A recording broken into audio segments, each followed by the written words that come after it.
बहुत दुख होता है, पर करें क्या। जो दिए हैं वो भी भगवान ने दिए हैं, जो ले रहा है वो भी भगवान ही ले रहा है, और तो कोई नहीं छीन रहा अपने से। मैं तो ये सोचता हूँ कि भाई एटीट्यूड इतना आना चाहिए कि एक आदमी से नहीं, चार आदमियों से भी ना रुके। घोड़ा घोड़ा क्या, जो एक आदमी दो आदमी से प्रार्थना करता हूँ कि कभी भी मेरे अंदर है ना, मेरे जितने भी जानवर हो उसका कोई भी गुरूर ऐसा ना आए किसी दूसरे को बेचारे को दिल को ठेस पहुंचे, बिल्कुल। कभी भी ना आए। नमस्कार दोस्तों, आप सभी लोगों का फिर से स्वागत है स्वास्तिक स्टड फार्म के पार्ट 2 के अंदर। और भाई जो स्वास्तिक स्टड फार्म है ये पड़ता है भाई भिवानी के अंदर, है ना। और हमने भाई इससे पहला जो पार्ट था इस फार्म का एक बहुत ही बेहतरीन बच्चा जिसका नाम था भाई अश्वदेव, और जिसकी उम्र है भाई 26 महीने और हाइट है भाई 66 प्लस, और जिसका बाप है भाई हीरा घोड़ा, और कवरिंग फीस है 51,000 रुपये। तो किसी भी भाई को अगर अपनी घोड़ी मैट करानी हो तो स्क्रीन के ऊपर नंबर भी चल रहे होंगे और भाई घोड़े के हल्के से विजुअल भी चल रहे होंगे, तो आप देख सकते हैं। बाकी किसी भाई को अगर पूरा पार्ट जा कर के देखना है तो आप भाई पार्ट फर्स्ट जा कर के देख सकते हैं। बहुत ही बेहतरीन पच कल्याण ये घोड़ा है भाई जो भिवानी के अंदर है। बाकी दोस्तों इस वीडियो के अंदर हम आपको स्वास्तिक स्टड फार्म पे जो मारवाड़ी घोड़ियाँ और जो बच्ची हैं वो आपको इस वीडियो के अंदर दिखाने वाले हैं। तो सर मैं चाहूँगा लोगों को, हम जो पहले नंबर पे जो घोड़ी दिखा रहे हैं, क्या नाम है इस घोड़ी का? प्रदीप भाई, इस घोड़ी का कावेरी नाम है। कावेरी। हाँ जी। और कौन है सर कावेरी का बाप? कावेरी का बाप राज विराट है जी। राज विराट जी। ये राज विराट कौन सा घोड़ा है सर? राज विराट इकबाल भंडाल जी के पास है। अच्छा, हाँ उनके जी। फार्म पे ही है। हाँ जी। और उम्र में कितनी है सर कावेरी घोड़ी? उम्र में लगभग 35 मंथ के समथिंग हो गई। 35 मंथ के जी। सम। और हाइट में सर? हाइट में 62 जी। 62 जी। और मार्किंग सर? मार्किंग माथे पे ब्लेज है, चारों पैर सफेद है, पच कल्याण बोलते पच हैं। कल्याण है। जी। कितना टाइम हो गया सर अपने फार्म पे इस घोड़ी को, कावेरी को? इसको लगभग 7-8 महीने हो गए। 7-8 महीने। जी। तो कहाँ से लेके आए थे घोड़ी और क्यों लेके आए थे? ये मेरे एक दोस्त जंगी पहलवान है, उनके पास थी, और ये बादशाह घोड़े से जो शान का बेटा है डायरेक्ट, उससे प्रेग्नेंट थी। वो जंगी पहलवान वो तो नहीं जिनके पास भारत केसरी घोड़ा है जी जो अभी बिल्कुल, विनर बन रहा है रिंगों बिल्कुल में? जी, बिल्कुल यही वही है, है। वही जंगी भाई है। हाँ हाँ। तो मुझे ये दंत से ही पसंद थी। अच्छा। फिर धीरे धीरे करके टाइम बीतता गया, तब मैं इसको प्रेग्नेंट लेके आया था। तो तब किससे से प्रेग्नेंट थी जब आप लेके आए थे ये बादशाह घोड़े से थी जी। अच्छा, बादशाह घोड़े हाँ से जी, थी। जो हरदेव जी का घोड़ा है जी। ओके, तो बच्चा आया? बच्चा जी इसने 8 मंथ का डाल दिया था इसके साथ। अच्छा, हाँ फेंक जी। दिया होगा। हाँ जी। तो फिर पूछा डॉक्टर को किस वजह से ये हुआ? डॉक्टर से पूछा था, कोई सिम्टम भी नहीं दिखाया इसने। अचानक मान लो 10 मिनट में तो ये बच्चा गिर दिया इसने। तो आप थे उस टाइम पे फार्म पे नहीं, या मेरे बाद मेरे में? मेरे लड़के थे, अच्छा। दाना डाल रहे थे, बिल्कुल स्वस्थ थी घोड़ी, कोई हम्म। दिक्कत नहीं थी। पता नहीं ओके। किस कारण क्या हुआ क्या नहीं हुआ। बाकी अभी कितने महीने की प्रेग्नेंट है सर ये? अब ये 2 मंथ के लगभग प्रेग्नेंट है। किस घोड़े से? ये इसी असवदेव से है, मेरे वाले से। आपके वाले घोड़े से? जी। तो सर जब घोड़ी ने बच्चा फेंका होगा, मेरे को लगता है कि एक घोड़ा पालक को बच्चा आएगा आएगा इस चीज़ का इंतजार जब घोड़ी प्रेग्नेंट कंफर्म हो जाती है उसी दिन से चालू हो जाता है। जी। तो मेरे को लगता है कि उस टाइम पे थोड़ा सा दुख हुआ कि यार अपनी 7-8 महीने की जो मेहनत है बेकार गई, या फिर एक नए आदमी के नज़रिए से कैसा महसूस हुआ आपको? यानी दुख तो बहुत हुआ, बस मुझे सबसे ज़्यादा दुख ये हुआ कि ये बादशाह से प्रेग्नेंट थी, वो बच्चा क्रैश हुआ मेरा। क्योंकि मुझे बहुत इच्छा थी कि बादशाह का बच्चा बच्ची में मेरे फार्म पे हो। ओके। हाँ जी। बाकी मेरे को लगता है कि आदमी की साल भर की मेहनत रहती है, दुख होना लाजमी है, और मेरे को लगता है दुख एक दिन नहीं, कम से कम 4-5 दिन बाद ही आदमी थोड़ा बहुत भुला पाता है उस चीज़ को। भाई साहब, दुख तो बहुत होता, पर कर क्या सकते हैं। हम्म। पर हिम्मत नहीं हारनी चाहिए, हिम्मत हारने से होगा क्या। अभी मेरे को लगता है जब भी आदमी की जब एक बार ऐसा हो जाता है, कोई दूसरी भी घोड़ी भी ऐसे प्रेग्नेंट होती है ना, तो आदमी को थोड़ा मन में वही ख्याल आ जाते हैं। नहीं जी, अब की बार इसी साल में मेरे एक बड़ी घोड़ी थी जो पार्स की बच्ची दी थी, हाँ। नुकरी घोड़ी ने। वो बच्ची मेरी 15-20 दिन की एक्सपायर हो गई थी। किस वजह से? उसको बुखार ही नहीं टूटा उसका ओके। गर्मियों में, अच्छा। तो वो भी एक्सपायर हो गई थी। तो दुख तो हुआ, पर हिम्मत नहीं आ रही, क्योंकि मेरे साथ है ना भगवान का आशीर्वाद और दोस्तों का साथ इतना है कि नहीं मानूंगा मैं। मान लो मरते दम तक हार तो मानने का नाम ही नहीं है। वो मेरे को लगता है हिम्मत हारने से वो कुछ होने नहीं वाला जी, भी नहीं ना है। तो कुछ होगा, और बेकार की खुद कमज़ोर हो जाएंगे और जानवर भी कमज़ोर हो जाएंगे। पर दुख तो बहुत होता है सर दुख तो यार, है ना? बहुत होता है भाई। क्योंकि ये चीज़ एक घोड़ा पालक से ज़्यादा मेरे को लगता है कि मैं भी नहीं समझ सकता। भाई साहब, बहुत दुख होता है, पर करें क्या। जो दिए हैं वो भी भगवान ने दिए हैं, जो ले रहा है वो भी भगवान ही ले रहा है, और तो कोई नहीं छीन रहा अपने से। बिल्कुल, ये बात बिल्कुल सही बोली। देना भी उसके हाथ में और हाँ लेना भी जी। उसके हाथ में। अब भी भगवान के ही भरोसे बैठे हैं। बिल्कुल। चलो बस सर अपना ये है कि अच्छे तरीके से मेहनत करते रहो अपनी, बस। मेहनत करो भैया, हिम्मत मत हारो। भगवान है ना, देर है अंधेर नहीं है बिल्कुल भी। बाकी सर जैसे अगर बात करें इस घोड़ी की, तो घोड़ी अगर जैसे कोई भाई लेना चाहे तो सेल के हिसाब से भी है। मैं हर जानवर में आप दो या मत दो, पर मेरा पूछने का काम है, क्योंकि बहुत सी बार लोग कह देते हैं प्रदीप भाई आपने पूछा ही नहीं कि भाई सर को देनी है कि नहीं देनी है। नहीं प्रदीप भाई, अभी कोई मूड नहीं है। अभी कोई मूड नहीं नहीं। जी। बाकी सर हम लोगों को दूसरे नंबर पे एक और बच्ची दिखा रहे हैं, उसका क्या नाम है? घोड़ी है ना? उसका विजय लक्ष्मी नाम है। विजय लक्ष्मी। और माँ कौन है सर? माँ का तो पता नहीं जी, इसका माँ भी उन्हीं के थी जिसकी बच्ची लेकर आया था मैं ऐसे। ओके। तो ये क्या आपने घोड़ी गुजरात से ली है? हाँ जी। तो गुजरात क्या देखने गए थे? नहीं जी, लेने गए थे। डायरेक्ट ही लेने गए थे? इसको नहीं लेने गए थे, और देखी हुई थी। अच्छा। पर रास्ते में और देखना शुरू कर दिया हमने, तो ये पसंद आ गई हमें। ये तो वही वाली बात हो गई कि ओप्पो का फोन लेने गए और वीवो का लेके आ गए। दो बच्चियां पसंद आई जी, दो लेके आए हम बनासकांठा से। अच्छा, दो लेके आए वहीं हाँ से? जी, एक जेड ब्लैक है मेरी, हाँ हाँ। वो M303 की है। M303। हाँ जी। अच्छा, वो मार्का होगा उस हाँ पे। जी। हाँ जी। तो वो घोड़ी तो अभी आपकी कवरिंग के लिए गई हाँ, हुई है? कवरिंग के लिए बाहर गई हुई है मेरी, ओके। नाइट में ही गई थी। बाकी विजय लक्ष्मी की सर हाइट कितनी है? हाइट इसकी 60 के लगभग है जी, 60 के प्लस लगभग जी। है। हाँ जी। और उम्र में सर? उम्र में 28-29 महीने की है जी। 28-29 महीने की। जी।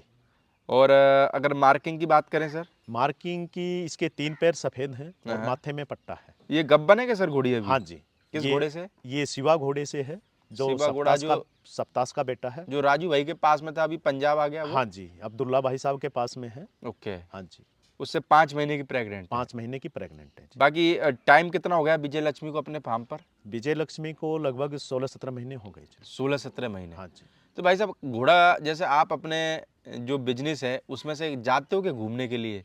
हाँ। या फिर जैसे मेले वगैरह लगते तो मन करता है कि यार चलो मेले घूम के आए? देखो जी, मेले में तो नहीं जा पाता मैं। हाँ हाँ। मैं अपने जानवरों को शो में भी नहीं मतलब लगाने का टाइम नहीं रहती। हाँ, हाँ। टाइम की बड़ी शॉर्टेज रहती है प्रदीप भाई मुझे पास। कौन से मेले में जाके आए हो सर? पुष्कर के मेले में गए? मैं जोधपुर शो में भी गया था। अब अभी रिसेंट में? हाँ, नहीं पिछली साल। अच्छा, पिछली साल। और मैंने 2 बार हनुमानगढ़ का मेला देखा है। 2 बार हनुमानगढ़ का? हाँ जी, और कोई मेला नहीं देखा। तो मेला देखने के बाद में सर नए आदमी का नजरिया क्या चेंज होता है यानी कि? मैं सिर्फ अब तो हनुमानगढ़ गया था सिर्फ मेरे बछेरे को लेके, कि मैं इसको अच्छे दिल से पाल रहा हूँ। कभी मैं अपने को शेरी समझता हूँ, कभी वहाँ जाके बकरी भी ना हो। बिल्कुल। तो मुझे यही देखना था कि वहाँ पे जाने के बाद में जब घोड़ों के अंदर खड़ा होता है तो मेरा बछेरा कैसा लगता है। बिल्कुल। तो वहाँ पे 2 दांत बच्चों में मेरा दंत था, मैंने लगा दिया। तो वहाँ पे जो भी जज थे उन्होंने बाहर निकालना चाहा, भाई ये तो पूरा सांड आपने अंदर क्यों घुसा दिया, अभी तो 2 दांत का वो चल रहा है। नहीं, आपने यानी कि किसमें अदंत में लगा दिया था? 2 दांत के बछेरे लगे हुए थे, हमारा अदंत था। अच्छा। हाँ, मुझे डिस्प्ले करवाना था, बस मुझे ये देखना था कि भाई क्या है। अच्छा, आप सिर्फ डिस्प्ले के लिए हाँ, घुमाने के लिए लेके हाँ गए जी। होंगे? तो मेरा 2 दांत में जो बछेरे थे उनसे भी है ना, मेरा ये लग रहा था पता नहीं क्या खड़ा कर दिया, पूरा स्टालियन लग रहा था। तो मुझे देख के मेरे 4 गुना हौसला है ना वहाँ से बढ़ गया मेरा। अब भाई मेरा बछेरा बिल्कुल फिट है, अब ले चलो इसे, मैं अपने फार्म पे वापसी ले तो आया। जज क्या बोल रहे थे, बाहर ले जाओ? बाहर ले जाओ। फिर एक सरदार जी थे, उन्होंने बोला भैया दांत देख लेते हैं, कोई बात नहीं। उन्होंने दांत देखे, तो उनका नाम तो नहीं जानता सरदार जी का। बिल्कुल। लंबे से सरदार जी थे, बड़े गहरे बदन के, 6.5 फुट लंबे। हाँ। तो उन्होंने दांत देखे तो उन्होंने ताज्जुब किया कि भाई इतना बड़ा बछेरा जो अदंत में इतनी हाइट है, तो आगे चल के क्या बनेगा। बिल्कुल। मैं तो उनका शुक्रिया करता हूँ। उन्होंने मुझसे बोला भैया इसकी इतनी गौर करना, नूला आने वाले टाइम में बहुत बढ़िया बड़ा स्टालियन बनेगा ये। तो मेरे को लगता है कि चलो वो सरदार जी ने हौसला बढ़ाया, ये भी बहुत बड़ी बात है। और मेरे को लगता है इस तरीके से जो पुराने लोग हैं उनको नए लोगों का हौसला बढ़ाना चाहिए। सरदार जी ने भी हौसला बढ़ाया। और मैं जब बच्चों 2 दंत में लगाया ना ये, और मेरा दंत था, तो सबसे ज़्यादा हाइट थी। बिल्कुल। हाइट भी, एटीट्यूड भी, और कोई पच कल्याण मतलब मार्किंग वार्किंग उनमें नहीं थी। देखो मैं उनको ये नहीं देता वो अच्छे नहीं थे, बहुत बढ़िया बछेरे थे सब, पर मुझे सिर्फ यही देखना था मेरे बछेरे की कंडीशन क्या है वहाँ पे जाके। बाकी आपके घोड़े में एटीट्यूड तो पूरा है, मेरे को लगा एक आदमी से तो रुकता ही नहीं है। बस भाई साहब, मैं तो ये सोचता हूँ कि भाई एटीट्यूड इतना आना चाहिए कि एक आदमी से नहीं, 3-4 आदमियों से भी ना रुके। घोड़ा क्या जो एक आदमी 2 आदमी रोक दे उसको। तो मेले में जाने के बाद में कैसा एटीट्यूड था सर? देखो फार्म पे एक अलग होता है और मेले में जाने के बाद में बहुत सारे घोड़ा घोड़ी दिखते हैं। तो पहली बार मेले में गया था ये? पहली बार। तो कैसा रुआब था मेले में जाने के बाद? रुआब जी, मुझे यही नहीं पता था कि ये ऐसे वहाँ पे ऐसे करेगा। हाँ। रोकने से रुक ही नहीं रहा था। अच्छा। बहुत ज्यादा एटीट्यूड दिखा रहा था ये। टेंशन भी हो गई थी कि यार इतने टेंशन ये सारे- हो गई थी मन की आगे चल के ये बदमाशी ना करने लग जाए फार्म पे। हाँ, हाँ, इतना एटीट्यूड था कि मानो मैंने अपने सपने में भी नहीं सोचा भाई फर्स्ट बार लेके जा रहा हूँ इस तरह बछेरा एटीट्यूड दिखाएगा। मुझे लगता है कि ये अपने बच्चे में कितना रुआब है, ये मेले में जब और घोड़ा घोड़ी दिखते हैं ना तभी पता चलता है। अब ये यहाँ पे सीधा लगता है, जब बाहर से कोई घोड़िया भी फार्म के पास से निकलती है ना, इसको खुशबू हाँ। आती है, एटीट्यूड में आ जाता है। यानी कि सुगंध पहचान लेता हाँ है। जी। चलो सर, आपके पास में भगवान ने एक नायाब हीरा दिया है, तो हम तो यही बोलेंगे कि आप अच्छे से पालो और आपका नाम रोशन करें। जिस उम्मीद से आपने पाला उसने उम्मीद पे खरा उतरे ये। भाई साहब मैं तो है ना सिर्फ भगवान से प्रार्थना करता हूँ कि कभी भी मेरे अंदर है ना, मेरे जितने भी जानवर हो उसका कोई भी गुरूर ऐसा ना आए किसी दूसरे को बेचारे को दिल को ठेस पहुंचे, बिल्कुल, कभी भी ना आए। चलो ये भाई साहब आपका सोचना है। बाकी आपको भी पता है कि 2 साल में आपको ने भी मार्केट के बारे में बहुत कुछ सुना होगा, पर देखो ये भगवान की आपके ऊपर मेहर रही कि आपके साथ कुछ गलत नहीं हुआ। देखो जी, मेरे फार्म पे आने के बाद में कोई भी घोड़ी भी आती जाती है ना, स्टेबल का कोई चार्ज नहीं है, चाहे 2 महीने रहो, जब मेरी खा रही है तो वो भी खाती रहेगी, मैं नहीं लूँगा, बिल्कुल, ना ले रहा ना लूँगा स्टेबल चार्ज। भाई किसी वजह से 400 किलोमीटर दूर से घोड़ी आ गई, फिर जाएगी फिर आएगी, किराया लगेगा, कहाँ से देगा बेचारा कोई जमींदार। वो सर आप इसलिए समझ सकते हो ना कि आपने खुद ने भेजी है, आप वो खुद पीड़ा सहन कर चुके हो, इसलिए आप बोल रहे हो। मैंने पंजाब में इसी साल हम्म, मेरी 6 घोड़ियाँ में हुई हैं, 3 घोड़ियाँ 2-2 बार हुई हैं, और अच्छा, 350 किलोमीटर से दूर हुई हैं। यानी कि आप एक जंप करा के ले आए होंगे फिर वापस भेजी होगी। अब फिर वापसी 2 महीने बाद फिर रिपीट हो गई, 3 घोड़ियाँ हुई हैं। पर वो दुख है ना जी, मैं ये नहीं सोचता, मान लो बिल्कुल भी ये नहीं कर सोच सकता कि भाई दूसरे को ये दुख हो किसी भी और कीमत। फिर देखो सर, 2-3 चलो 2 चक्कर हो जाए, 3 हो जाए, उसके बाद में अगर घोड़ी रह जाए तो मन को सुकून है। हाँ जी, पर अगर घोड़ी तब भी नहीं रहे ना, फिर थोड़ा सा मन में दिक्कत होती है। बात पैसे की नहीं होती, हाँ जी। बात ये रहती कि यार घोड़ी रही नहीं यार। मेरी जो पार्स की बच्ची मरी है हम्म, वो इसी चक्कर में है, क्योंकि वो 11 दिन की थी, 13 दिन की थी जब मैंने पंजाब भेज दी थी पदम घोड़े अच्छा के घोड़ी के साथ में ही। पास। हाँ जी, ओके, 13वें दिन क्रॉस करवाए थे तो 4 दिन वहीं पे रही थी, तो वहाँ पे ह्यूमिडिटी बहुत ज़्यादा थी। पंजाब के अंदर हाँ गर्मी जी। बहुत रहती है। हाँ जी, गर्मियों के दिन थे, 6-7वें महीने की बात है, हम्म, वो एक्सपायर हो गई, उसका फीवर कम ही नहीं हुआ। यानी वहीं होगी थी कि यहाँ नहीं, आने के यहाँ बाद? मेरे फार्म पे आने के बाद में। बाकी ये गर्मी में थोड़ा सा ध्यान रखना चाहिए लोगों को घोड़ा घोड़ियों का। बस ये लगा लो, जुनून लगा लो या कुछ भी, भाई लोकल घोड़ों से करवानी नहीं है, जो भी लाइन के घोड़े से हैं, मैं जितनी भी घोड़ियाँ हैं मेरी सारी लाइन के घोड़ों से ही प्रेग्नेंट है। यानी कि घोड़ा घोड़ी सब ब्रांड वाले लेने हाँ के। और मेरे को लगता है आज के टाइम में ब्रांड का ही क्रेज है, अननोन को तो कोई नहीं पूछ रहा। बस अननोन की एक घोड़ी ने बच्ची दी थी, मैं प्रेग्नेंट घोड़ी लेके आया था, वो मैंने 1.5-2 महीने की ही 2 लाख रुपए की सेल कर दी थी अननोन की वजह से। ओके, अननोन के मुझे कोई रखना ही नहीं है जानवर। बिल्कुल। हाँ जी। बाकी सर अगर हम बात करें, लोगों को एक छोटी बच्ची और दिखाने वाले हैं, इस बच्ची का क्या नाम है? इस बच्ची का काटो नाम है। काटो। हाँ जी। और किस घोड़े की बच्ची है सर ये? इसका बाप करतार है और करतार दिलबाग रणिये का डायरेक्ट बच्चा है। और कतार अभी किसके पास में है? करतार इकबाल भंडाल जी के पास में है और 68 उसकी हाइट है। 68। हाँ जी। और बच्ची की उम्र कितनी है सर ये? बच्ची की उम्र 13 मंथ के लगभग हो गई। 13 मंथ के लगभग। जी। और मार्किंग में क्या है? मार्किंग में इसके एक सिर्फ फूल है, बाकी सारी काली है। तो ये बच्ची कितना टाइम हो गया अपने फार्म पे सर? ये हो गया जी मेरे पास में 8-9 महीने। 8-9 महीने। हाँ जी। तो अगर सर जैसे हम बात करें बच्ची को किस पर्पस से लेके आए? बच्ची का एटीट्यूड और बच्ची की सुंदरता, हम्म, मैंने इसका जन्म हुआ था 4-5 दिन की, मैंने देख ली थी, हम्म, तभी मेरे दिमाग में थी ये बच्ची मिल जाए तो। हम्म, फिर ये 3.5-4 महीने की हो गई, फिर दोबारा गए मेरे दोस्त और हमको पसंद आ गई। मेरे दोस्त बोले सुधीर इस बच्ची को ले लो किसी भी तरीके से। फिर ये बच्ची से भंडाल साहब से पूछ के और बच्ची को अपने फार्म पे ले आए।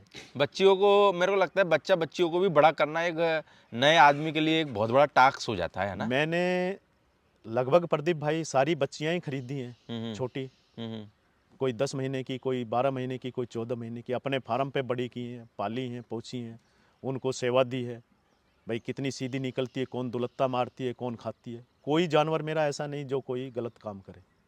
सब बेचारे शरीफ है। बिल्कुल शरीफ हैं जी। और सबसे मेन आपके एक जानवरों की एक खासियत और है, रिंग में भगते सब पूछ उठा के भगते हाँ हैं, जी। है ना? हाँ एक जी, वातावरण का भी बहुत बड़ा फर्क पड़ता है। वातावरण का हम डेली प्रैक्टिस करवाते हैं प्रदीप भाई। अच्छा डेली छोड़ते हैं डेली रिंग में? छोड़ते हैं, 3-3 का बैच बना के हम डेली छोड़ते हैं। और आपकी ये भी तीनों घोड़ी आराम से दौड़ती है, लड़ती वड़ती नहीं जी, कोई मेरी घोड़ी कोई नहीं दुलत्ता मारती किसी को। बिल्कुल। चलो सर, बहुत बढ़िया। मेरे को लगता है कि मारवाड़ी और नुकरे दोनों आप रख रहे हो, दोनों का शौक ही पूरा हो रहा हाँ है। जी, हाँ जी। चलो सर, बहुत बहुत शुक्रिया आपका अपनी मारवाड़ी घोड़ियाँ दिखाने के लिए। बाकी दोस्तों को हम अगले पार्ट के अंदर जो सर के फार्म पे जो नुकरी घोड़ियाँ हैं वो हम आपको अगले पार्ट के अंदर दिखाएंगे। Okay sir, thank you.